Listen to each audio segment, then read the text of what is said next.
तो चलो आप मेरे साथ घूमने चलो, गाड़ी में घूमेंगे और साथ में हम गुल्ली डंडा खेले आएंगे। मैंने कहा सर हम ऐसे काम नहीं करते, हम इज्जत का खाते हैं और इज्जत का ही कमाते हैं।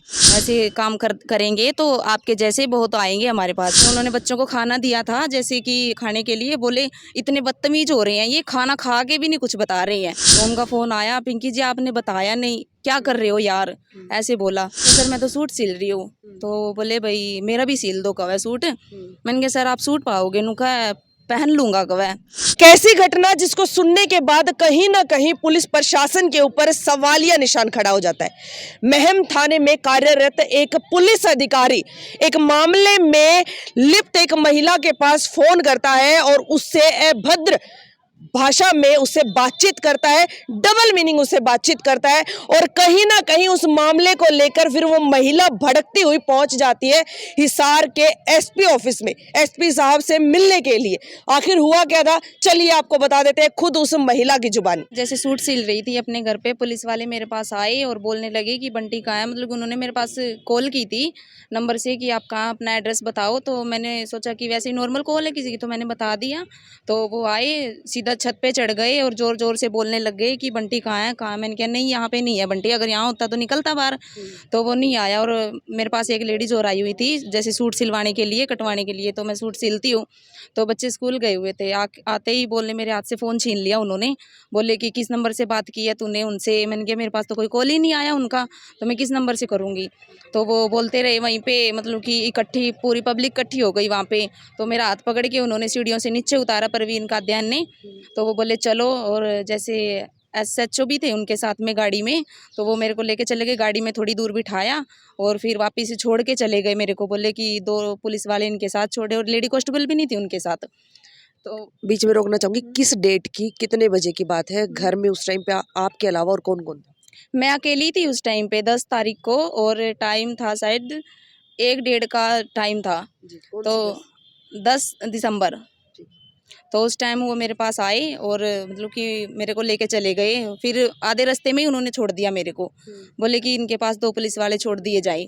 तो वो देर रात तक, मतलब कि 7 बजे तक मेरे पास ही बैठे रहे। बच्चे आ गए, उनको खाना भी नहीं बनाने दिया उन्होंने, ना ही कुछ काम करने दिया। तो एक ही रूम था, मेरे पास बैठे रहे, तो मैं कैसे काम करूँ उनके सामने। तो फिर थोड़ी देर के लिए वो नीचे गए, तो ऐसे ही देखते रह गए। मैं नीचे उतर के गई अपनी फ्रेंड से मिलने, तो उनके साथ भी नहीं बोलने दिया। बोलो तुम ऊपर जाओ, नहीं फिर हम लेडीज़ कांस्टेबल को बुलाएंगे यहाँ पे।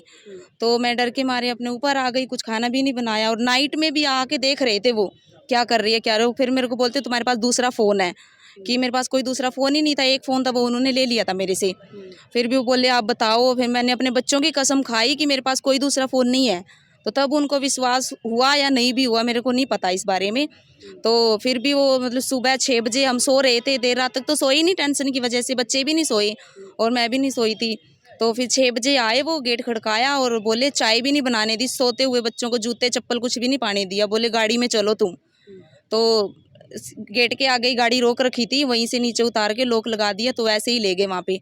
तो वहाँ ले जाने के बाद बच्चों को ना चाय पानी कुछ भी नहीं दिया उन्होंने पूरा टाइम तक, यानी कि 7 बजे तक वहीं बैठे रहे। लेडी कांस्टेबल बुलाई उन्होंने 12-1 बजे दोपहर में।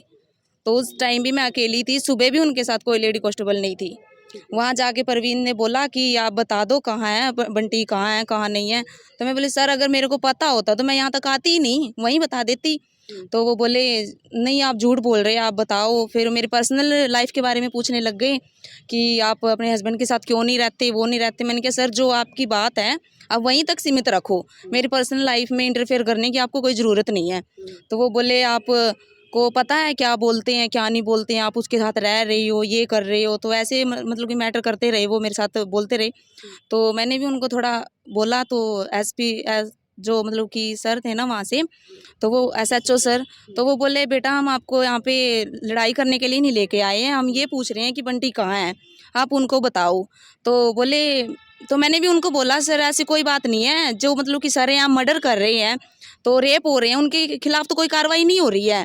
उन्होंने क्या किया, थोड़ा ही मारपीट का मैटर था, उनको आप इतना बड़ा वो फोर्स कर रहे हो पकड़ने के लिए, उनके ऊपर भी तो कोई कार्रवाई करो ना। और इसमें रही मेरी बात, तो मेरे को नहीं पता है, अगर पता भी होगा तो मैं नहीं बताऊंगी। तो गुस्से में आके तो मैंने यही बात बोल दी उनको। तो वो थोड़ा चिंगर गए, मेरा बोले तुम्हारी कॉल डिटेल से मेरे पास किसी का भी फ़ोन आया तो बोले तुम बता नहीं रहे हो, उसका फ़ोन आ रहा है। तो फिर उन्होंने बच्चों को खाना दिया था, जैसे कि खाने के लिए, बोले इतने बदतमीज हो रहे हैं ये, खाना खा के भी नहीं कुछ बता रहे हैं। मैंने कहा सर आपने हमको तो कई सालों से पाल रहे हो आप, कि जैसे खाना खिला के भी उलाना दे रहे हो हमको, फिर तो हम यही नहीं खा लेते, आप पहले ही बोल देते, हम घर से ही ले आते अपना खाना खाने के लिए। तो ऐसे ही हमको बहुत कुछ बोला, तो जैसे मैंने भी उनको थोड़ा बोला भी ऐसे नहीं बोलते हैं। तो मतलब मेरे पास फ़ोन आया था एक, उसके खिलाफ भी उन्होंने कोई एक्शन किया कि ये बंटी का ही फ़ोन है, हालांकि वो बंटी का फ़ोन नहीं था, किसी और का था। उस दिन जी। तो आप थाने से मीन्स आ गए हो वापस? वो उसके बाद छोड़ने ही आए थे। उसके बाद फिर कृष्ण का फ़ोन आया मेरे पास, कौन है कृष्ण? कृष्ण पुलिस वाला ASI। ठीक है। तो उनका फ़ोन आया, वो बोले पिंकी क्या कर रहे हो, क्या नहीं कर रहे हो? मैंने कहा सर कुछ नहीं, बस घर का काम ही कर रही हूँ, तो कुछ नहीं कर रही हूँ। तो वो बोले भाई आपको जॉब लगवा देंगे, ये कर देंगे। मैंने कहा सर मेरे को जॉब नहीं करनी है, मैं ऑलरेडी अपना काम करती हूँ सिलाई का। तो वो बोले आपको प्रेस में लगवा देंगे। मैंने कहा सर देखते हैं, अगर प्रेस में लगेंगे तो अगर मेरे को ज़रूरत होगी तो मैं अपने आप ही कॉल कर दूँगी। मैंने उनके पास कोई भी कॉल नहीं की, यानी कि मेरे पास कॉल डिटेल भी है। बार बार उन्हीं के फ़ोन आते गए मेरे पास कि आपको लगना नहीं है काम पे, जॉब नहीं करनी है। मैंने कहा सर मेरे पास टाइम नहीं है, मैं ऐसे ही करके टाल देती थी उनको।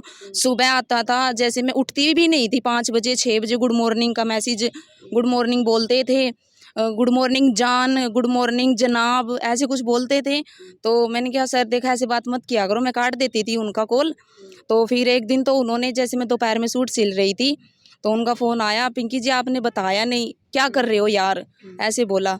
तो मैंने कहा सर मैं तो सूट सिल रही हूँ। तो बोले भाई मेरा भी सिल दो कवा सूट। मैंने कहा सर आप सूट पाओगे? नु कहा पहन लूँगा कवा। मैंने कहा सर कोई नहीं, ले आना, आप सिल देंगे हम। तो कहने लगे कौन सा धागा यूज़ करते हो मशीन में? मैंने कहा जो दुकान से मिलता है वही धागा यूज़ करते हैं। तो बोले भाई चलो ठीक है, कोई नहीं, मेरे को डाल ले मशीन में। माँ आप कैसे आओगे सर मशीन में? तो कहने लगे भाई आ जाऊँगा कवा मैं तो मशीन में, तो चलो आप मेरे साथ घूमने चलो, गाड़ी में घूमेंगे और साथ में हम गुल्ली डंडा खेले आएंगे। मैंने कहा सर हम ऐसे काम नहीं करते, हम इज्जत का खाते हैं और इज्जत का ही कमाते हैं। ऐसे काम करेंगे तो आपके जैसे बहुत आएंगे हमारे पास, हमारे को नहीं। बोले कि जो मैम वाला लड़का उसके साथ भी तो आप रहते हो। मैंने कहा उसके साथ तो हमारा कोई ऐसा मैटर ही नहीं है भाई, उसके साथ आपने देखा है सुना है तो तब तो आप बोलो मेरे बारे में ऐसा। तो उन्होंने इस तरीके से इनके साथ मेरे को जोड़ा, और मतलब कि पुलिस वालों ने भी जोड़ा, और ये इसकी वजह से मेरे को थाने में लेके गए और मेरे बच्चों को भी तकलीफ़ हुई, मुझे भी हुई। तो उसके लिए मुझे मतलब कि जो भी उसके ऊपर कार्रवाई की जाए तो वो सही होनी चाहिए जी। ये जो गुल्ली डंडा शब्द का प्रयोग किया गया, इसका मतलब क्या मतलब समझा जाए? तो इसका तो गलत ही मतलब हो सकता है सर, नॉर्मल तरीके से भी अगर कोई सोचे तो गलत ही होगा भाई, गुल्ली डंडा खेल आएंगे। अगर ये सही बोलता भाई आप आ जाओ पिंकी जी आपको काम लगवा देंगे, जॉब लगवा देंगे, आप बातचीत कर लेना, या फिर उनसे बातचीत करना, आपको अच्छा लगे तो कर लेना, ना लगे तो मत करना, ऐसे भी तो बोल सकते थे। गुल्ली डंडा बोलने का तो मतलब गलत ही होता है, आप किसी नॉर्मल से भी पूछ सकते हैं। तो उनके मन में कुछ गलत चल रहा था तभी उन्होंने बोला ना। अब आप लास्ट में क्या चाहती हैं? तो मैं तो यही चाहती हूँ जी उनके ऊपर कार्रवाई हो, और जैसे कि उन्होंने मेरे साथ ऐसे बोला है, कल किसी और को भी बोलेंगे, और ऐसे ही मेरे जैसी कोई और भी उनके ऊपर केस करे या फिर कोई और भी हो, तो ऐसे में उनको मतलब मेरे को जो भी है इंसाफ मिलना चाहिए और उसके ऊपर कार्रवाई होनी चाहिए।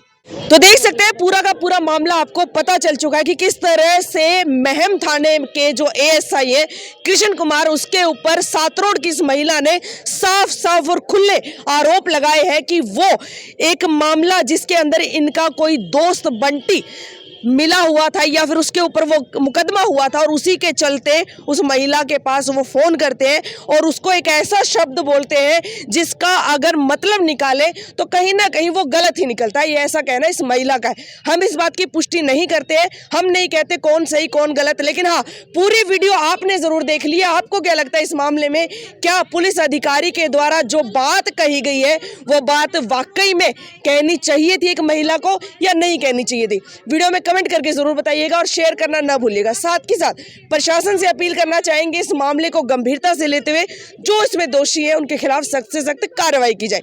एक पक्ष यानी महिला का पक्ष हमने सुन लिया है, अगर वो ASI जिनके ऊपर आरोप लगाए जा रहे हैं वो भी अपना पक्ष हमारे माध्यम से प्रशासन या जनता को रखना चाहते हैं तो वो भी हमसे कॉन्टेक्ट कर सकते हैं। वीडियो को शेयर करना ना भूलिए। देखते रहिए TVN 24 और पहली खबर। नमस्कार।